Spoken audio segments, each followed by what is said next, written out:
안녕하세요, 여러분. 혹시 신앙이나 공익을 위해 활동하는 단체들 있잖아요. 그런 곳들도 때로는 심각한 재정적 어려움에 직면할 수 있다는 사실 깊이 생각해 보신 적 있으신가요?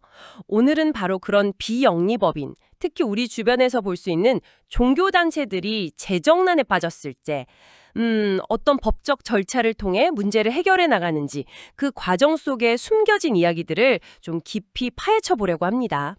저희 손에는 이민호 판사님이 쓰신 비영리법인 종교단체 도산 절차의 실무상 쟁점이라는 연구 보고서가 있습니다. 이번 탐구를 통해 저희가 얻고자 하는 건 명확해요. 이런 단체들이 파산이나 회생이라는 법적 절차를 밟게 될 때 말이죠.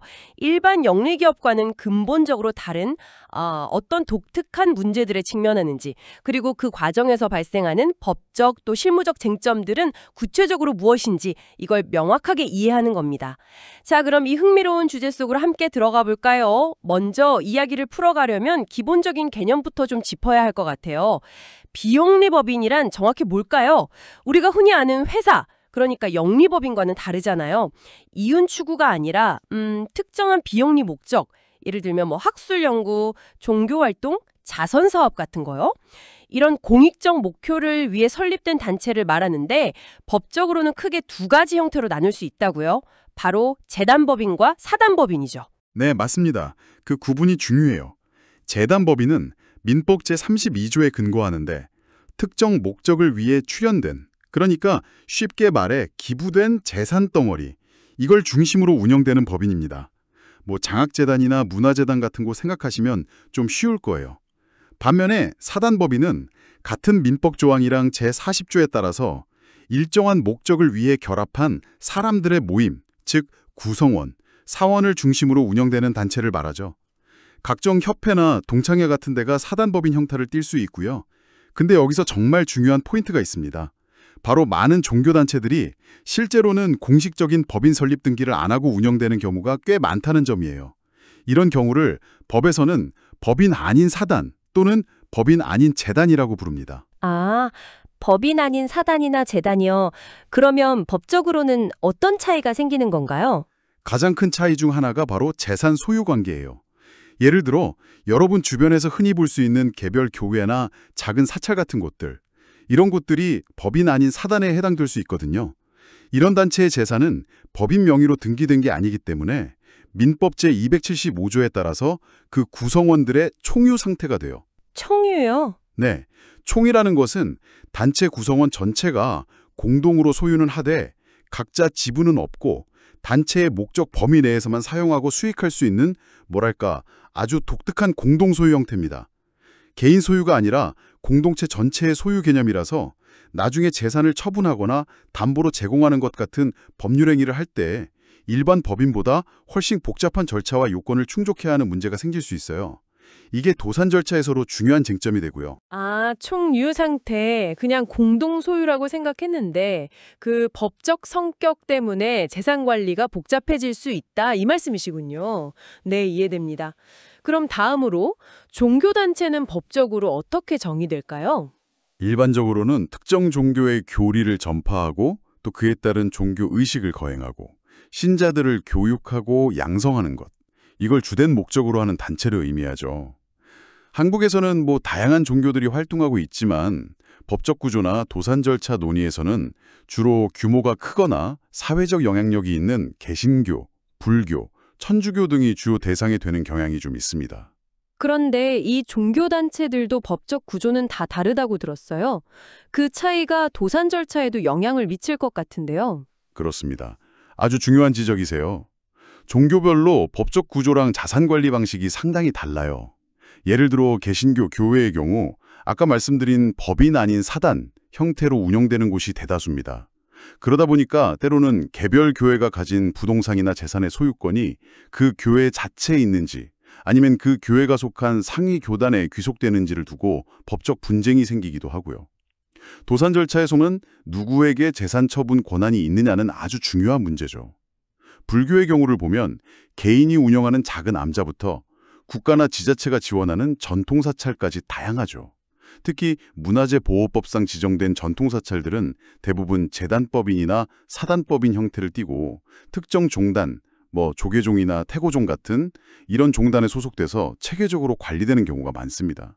그래서 재산 관계가 비교적 명확한 편이고요. 반면에 천주교는 전 세계적으로 통일된 교계제도라는 독특한 구조를 가지고 있어요. 교계제도요? 네, 개별 성당 그러니까 본당이 독립적인 재산권을 갖기보다는 그 상위 단위인 교구가 중심이 돼서요. 교구 유지재단이라는 재단법인 형태로 해당 교구 내 모든 성당과 기관의 자산을 통합해서 소유하고 관리하는 게 일반적입니다. 이렇게 종교별로 법적 형태와 자산 귀속 구조가 다르기 때문에 도산 절차에 들어갔을 때 적용되는 법리나 실무상 처리 방식도 달라질 수밖에 없는 거죠. 와, 정말 종교별로 이렇게 법적 구조가 다르다는 게 놀랍네요. 그냥 교회, 절, 성당이라고만 생각했는데 그 속사정은 훨씬 복잡하군요. 근데 이렇게 신성한 활동이나 공익 활동을 하는 단체들이 어쩌다가 재정적 위기에 처하고 심지어 도산 절차까지 밟게 되는 걸까요? 뭔가 좀 특별한 이유가 있을 것 같은데요. 네, 그 이민호 판사님 보고서에서도 그 배경을 짚고 있습니다. 최근 서울회생법원을 중심으로 비영리법인이나 종교단체의 회생 또는 파산 신청 사례가 꾸준히 접수되고 실제로 진행되는 경우가 늘고 있다고 해요. 그 원인을 살펴보면 일반 기업과는 다른 이들 단체만의 특성에서 기인하는 경우가 많습니다. 예를 들어 병원이나 학교를 운영하는 대규모 비영리법인의 경우 정부 정책 변화나 인구구조 변화 이런 걸로 운영 수지가 악화되는 경우가 있고요. 특히 보고서에 언급된 사례들 표 1의 학교법인 회생 사건 같은 걸 보면 무리한 시설 확장 투자나 수익성 악화가 주된 원인으로 작용한 경우들이 좀 보입니다. 아, 학교법인 같은 경우도 그렇군요. 그럼 종교단체는요? 어떤가요? 종교단체의 경우 표 2에 나온 사건들처럼요. 조금 더 다양한 원인이 작용합니다. 가장 흔한 경우 중 하나가 바로 대규모 건축 사업과 관련된 부채예요. 예를 들면 새로운 성전이나 교회 건물을 짓거나 크게 늘리는 과정에서 예상보다 건축비가 확 늘어나거나 완공 후에 신도수가 줄거나 해서 기대했던 헌금 수입이 못 따라오면서 금융기관 대출 같은 걸 감당 못하게 되는 경우죠. 또 다른 예로는 종교단체가 지역사회 공원 같은 걸 위해서 운영하는 복지시설 있잖아요. 요양원이나 어린이집 같은 거기서 발생하는 운영 적자가 계속 쌓이는 것도 원인이 될 수 있습니다. 이런 시설들은 공익성은 강하지만 사실 수익을 내기는 어려운 구조인 경우가 많거든요. 그래서 운영 자금을 계속 단체 다른 재원에서 충당하다가 결국 전체 재정에 부담을 주게 되는 겁니다. 듣고 보니 일반 기업과는 재정 구조 자체가 다르다는 점, 이게 큰 영향을 미치는군요. 예측하기 어려운 기부금이나 헌금에 의존하고 또 수익성보다는 공익이나 종교적 목적을 우선시하는 사업을 하다 보니까 재정적 위험에 더 쉽게 노출될 수 있다 이런 거네요. 바로 그 점입니다. 일반 기업은 매출이나 시장 상황 분석을 통해서 비교적 안정적인 수입 예측이랑 재무 관리가 가능하잖아요. 근데 비영리법인이나 종교단체는 기부금, 헌금, 정부 보조금 이런 외부 요인에 크게 의존하는 경우가 많아서 수입의 변동성이 매우 커요. 또 아까 말씀드린 대규모 건축 사업이나 복지시설 운영처럼 특정 목적 사업에서 큰 빚이 생겼을 때 이걸 상쇄할 만한 다른 수익 사업이 부족한 경우가 많아서 재정적 충격을 흡수하기 어려운 약간 그런 구조적 취약성을 안고 있는 거죠. 이것이 바로 이들 단체가 도산 위기에 처하게 되는 독특한 배경이라고 분석할 수 있습니다. 자, 그렇다면 이제 가장 핵심적인 부분으로 들어가 보겠습니다. 이렇게 재정적 어려움에 빠진 비영리 법인이나 종교단체가 법원의 도움을 요청할 때 특히 사업을 아예 접는 파산보다는 어떻게든 다시 일어서려는 회생 절차. 이 회생 절차를 신청하게 되면 어떤 일들이 벌어질까요?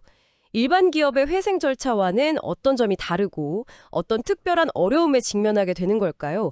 이 부분을 좀 자세히 풀어주시죠. 네, 바로 이 지점이 이 보고서의 핵심 내용이고 또 실무상 가장 어려운 부분입니다.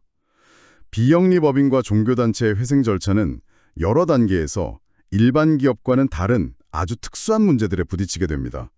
하나씩 좀 구체적으로 살펴볼게요. 첫째로 절차 개시 신청 단계부터 난관이 있어요. 현행 채무자 회생 및 파산에 관한 법률, 이걸 줄여서 채무자회생법이라고 하는데요. 이 법 제34조 제2항에 따르면 법인이 회생 절차를 신청하려면 원칙적으로 이사회의 결의가 필요합니다. 그런데 아까 설명드린 법인 아닌 사단, 예를 들어 등기되지 않은 개별 교회나 사찰 같은 경우에는 법적인 의미의 이사회가 없어요. 아, 그렇겠네요. 그럼 누가 어떤 절차를 거쳐서 회생 신청을 결정해야 할까요? 뭐 정관이나 내부 규약에 따른 총회 결의 같은 게 필요할 텐데 그 요건이나 절차가 명확하지 않거나 혹은 내부 구성원 간의 의견 드립 때문에 결의 자체가 어려운 경우가 많습니다. 그러니까 시작부터 좀 삐걱거릴 수 있는 거죠. 아, 법인격이 없는 단체의 경우에는 회생 신청 자격을 갖추는 것부터가 쉽지 않겠군요. 법인 설립의 중요성이 여기서도 드러나네요. 맞습니다. 둘째로 자산 평가 단계는 정말 까다로운 문제예요. 회생 절차에서는 채무자의 자산을 정확히 평가해서 이걸 바탕으로 빚을 얼마나 갚을 수 있을지 계획을 세워야 하거든요. 그런데 교회 건물, 사찰, 성당 같은 종교시설은 그 자체로 독특한 역사적, 종교적, 사회적 의미를 지니고 있어서 단순히 시장에서의 거래 가격만으로 가치를 평가하기가 매우 어려워요. 한번 생각해 보세요. 수백 년 된 고찰이나 지역사회의 정신적 지주 역할을 하는 교회를 단순히 부동산 매물처럼 취급해서 얼마짜리다 이렇게 값을 매길 수 있을까요? 어렵겠네요. 설령 경매에 나온다고 해도 누가 어떤 기준으로 인수할 것이며 그 과정에서 신도들이나 지역 주민들의 정서적 반발은 또 어떻게 감당할 수 있을까요? 이런 비시장성 자산의 가치 평가는 법원이나 감정평가사에게도 아주 어려운 숙제입니다. 종교시설 말고 다른 자산 평가는 어떤가요? 예를 들어 신도들이 낸 헌금 같은 거요. 그건 어떻게 취급되나요? 바로 그 점도 아주 민감한 쟁점입니다. 신도들이 낸 헌금이나 기부금을 과연 채무 변제에 사용될 수 있는 단체의 일반적인 자산으로 볼 수 있느냐? 이건 법적으로나 종교적으로나 큰 논란거리예요. 신도들은 순수한 신앙심이나 공익적 목적으로 돈을 낸 건데 이걸 채권자들에게 나눠주기 위한 재원으로 사용하는 것이 과연 정당한가 하는 문제죠. 또한 법인 아닌 사단의 재산이 구성원들의 총유 상태라고 말씀드렸잖아요. 이 총유 재산을 회생 절차 중에 처분하는 건 역시 법적으로 매우 복잡합니다. 구성원 전체의 동의나 정관에 따른 절차를 거쳐야 하는데 회생 절차라는 특수한 상황 속에서 이걸 원활하게 진행하기는 현실적으로 어렵습니다. 자산 평가와 처분 가능성 자체가 불확실한 경우가 많은 거죠. 셋째는 미래 수입 예측의 어려움입니다. 회생 계획의 핵심은 앞으로 벌어들일 수 있는 수입을 예측해서 그 수입으로 얼마 동안 어떻게 빚을 갚아나가겠다. 이 구체적인 계획을 세우는 거거든요. 그런데 비영리법인이나 종교단체의 주된 수입원은 아까 말씀드렸듯이 기부금이나 헌금이에요. 이건 경기의 좋고 나쁨, 사회적 이슈, 심지어는 단체 내부의 문제 등에 따라서 매혹하게 변동할 수 있습니다. 그렇죠. 예측이 정말 어렵겠네요. 네, 이렇게 변동성이 큰 수입원을 바탕으로 향후 5년, 10년 동안의 안정적인 변제 계획을 수립한다는 것은 사실상 매우 어렵습니다. 법원 입장에서도 이렇게 불확실성이 높은 수입 예측에 기반한 회생 계획안을 과연 신뢰하고 인가해 줄 수 있을지 이걸 판단하기가 쉽지 않은 것이 현실입니다. 미래 수입 예측이 불안정하다면 회생 계획 자체가 매우 취약해질 수 있겠네요. 일반 기업이라면 사업 계획이나 시장 전망을 근거로 예측하겠지만 헌금이나 기부금은 그런 예측이 거의 불가능할 테니까요. 그렇습니다. 넷째는 M&A, 즉 인수합병의 현실적 어려움입니다. 이론적으로는 재정난에 빠진 단체가 운영하는 사업 중 일부, 예를 들어 수익성이 있는 부대 사업 있잖아요. 장례식장이나 주차장 운영 같은 거, 아니면 부동산 같은 걸 매각하는 방식의 M&A를 통해서 회생 자금을 마련하는 걸 고려해 볼 수는 있습니다. 하지만 비영리법인이라 종교단체의 경우 그 핵심적인 존재 이유인 비영리적 또는 종교적 성격과 정체성을 훼손하지 않으면서 M&A를 성사시키기가 매우 어려워요. 아, 그럴 수 있겠네요. 예를 들어 교회가 운영하는 수익사업 부문만 따로 떼어 매각한다고 할 때 그 사업의 가치를 제대로 평가하기도 어려울 뿐더러 교회의 종교적 활동과 완전히 분리해서 운영할 인수자를 찾기도 쉽지 않습니다. 더구나 채권자들의 채권 회수율을 높이는 것과 단체의 고유 목적을 유지하는 것 사이에서 균형점을 찾기가 현실적으로 거의 불가능에 가깝다고 볼 수 있습니다. 마지막으로 회생계획 인가 단계에서의 근본적인 딜레마입니다. 여러 어려움 끝에 회생 계획안이 마련돼서 법원에 제출되면 법원은 최종적으로 이 계획을 인가할지 말지를 결정해야 합니다. 이때 법원은 두 가지, 어쩌면 서로 부딪힐 수 있는 중요한 가치 사이에서 어려운 결정을 내려야 해요. 하나는 채무자회생법의 기본 원칙인 채권자들의 재산권을 최대한 보호해야 한다는 법적 의무고요. 다른 하나는 해당 비영리법인이나 종교단체가 그동안 수행해온 공익적 또는 종교적 기능의 중요성, 그리고 그 사회적 가치를 보호하고 유지시켜야 한다는 공익적 요청입니다. 그 두 가지 사이에서의 고민이 크겠군요. 네, 이를 들어 지역사회에서 중요한 역할을 하는 복지시설이나 학교, 또는 많은 신도들의 정신적 귀의처가 되는 종교시설을 단순히 채권 변제를 위해서 폐쇄하거나 해체하도록 내버려둘 수는 없는 노릇이잖아요. 따라서 법원은 이 두 가치 사이에서 매우 신중하고 섬세한 균형점을 찾아 회생계획의 인가 여부를 판단해야만 하는 아주 어려운 입장에 놓이게 됩니다. 정말 단계마다 일반 기업과는 차원이 다른 문제들이 얽혀 있군요. 절차 개시부터 자산 평가, 수입 예측, M&A, 최종 인가까지 어느 하나 쉬운 것이 없어 보입니다. 만약 이런 어려움 때문에 회생 절차가 실패하거나 애초에 불가능하다고 판단돼서 결국 파산 절차로 가게 된다면 상황은 더 심각해지겠네요. 네, 파산 절차는 기본적으로 채무자의 모든 재산을 현금화, 즉 환가해서 법이 정한 순서에 따라 채권자들에게 공평하게 나눠주고 법인격을 소멸시키는 절차입니다. 그런데 비영리법인, 특히 종교단체의 경우에는 이 재산의 환가 과정에서 또 다른 심각한 문제에 부딪히게 돼요. 아까 회생 절차의 자산평가에서 말씀드린 것처럼 교회 건물이나 사찰, 성보문화재 같은 핵심적인 종교시설이나 자산들은 그 성격상 시장에서 매각하기가 매우 어렵습니다. 종교적 상징성이나 역사적 가치가 커서 경제적 가치로만 평가하기 어렵고 설령 매수자가 나타난다고 해도 신도들이나 지역사회의 강력한 반발에 부딪힐 가능성이 매우 높죠. 그렇죠. 성스러운 공간이나 문화유산이 경매로 넘어가는 걸 용인하기는 사회적으로도 쉽지 않겠죠. 네, 따라서 파산 절차에서도 핵심 자산의 처리가 난항을 겪으면서 절차가 길어지거나 실효성 있는 배당이 이루어지기 어려울 수 있습니다. 그렇군요. 회생도 어렵고 파상도 쉽지 않고 정말 진퇴양난의 상황이네요. 자, 그럼 이 모든 복잡한 논의들이 우리에게 궁극적으로 시사하는 바는 뭘까요? 이 현상을 어떻게 종합적으로 이해해야 할까요? 결국 이 모든 논의는 한 가지 중요한 사실을 가리키고 있습니다. 바로 비영리 법인이나 중교단체의 도산 문제는 단순히 돈 문제로만 접근해서는 해결하기 어렵다는 점이에요. 이들 단체는 영리 추구를 목적으로 설립된 일반 기업과는 근본적으로 다른 설립 목적, 운영 구조, 그리고 매우 독특한 형태의 자산을 가지고 있습니다. 그런데 현행 도산법 체계는 기본적으로 상업적 논리와 시장경제 원리에 기반해서 설계되어 있거든요. 이러한 틀을 비영리, 비상업적 성격의 강한 조직에 그대로 적용하려고 할 때 필연적으로 많은 어려움과 한계, 심지어는 모순까지 발생하게 된다는 것을 이번 논의를 통해 확인할 수 있는 거죠. 법원의 역할이 정말 중요하면서도 어렵겠네요. 법 규정에 따라서 채권자들의 권리를 보호해야 하는 동시에 이들 단체가 가진 사회적, 종교적 특수성도 외면할 수 없으니까요. 정확합니다. 법원은 그야말로 양쪽의 균형을 잡아야 하는 외줄타기를 해야 하는 셈입니다.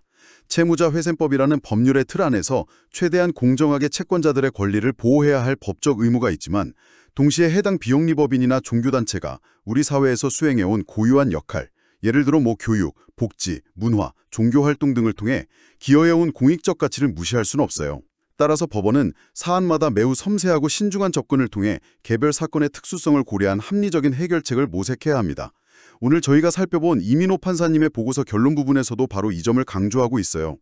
즉, 현행 도선법 체계만으로는 비영리법인과 종교단체의 특수성을 온전히 반영하기 어려운 측면이 있으므로 이들의 고유한 성격을 고려한 보다 전문화되고 세분된 도산 처리 방안에 대한 지속적인 법률적, 실무적 연구와 함께 사회적 논의가 필요하다는 것입니다. 어쩌면 현행 제도의 개선을 넘어서는 새로운 접근법이 필요할지도 모릅니다. 점들을 조금이나마 입체적으로 이해하시는 데 도움이 되었기를 바랍니다. 정말 생각할 거리가 많은 주제인 것 같습니다. 마지막으로 이런 질문을 한번 던져보면서 마무리하고 싶네요. 이들 단체가 가진 공익적, 종교적 특수성이라는 가치를 존중하면서 동시에 재정적 책임과 채권자 보호라는 현실적인 문제 사이에서 균형을 찾아야 한다면 과연 지금의 도선법 체계 안에서 계속해서 해결책을 찾는 것이 최선일까요? 아니면 장기적인 관점에서 이들 비영리법인과 종교단체의 특수성을 전면적으로 반영한 어쩌면 이들만을 위한 별도의 법적 구제 절차나 제도를 새롭게 마련하는 것에 대해 우리 사회가 본격적으로 논의를 시작해야 할 시점은 아닐까요? 여러분의 생각은 어떠신가요? 한 번쯤 고민해 볼 만한 질문인 것 같습니다.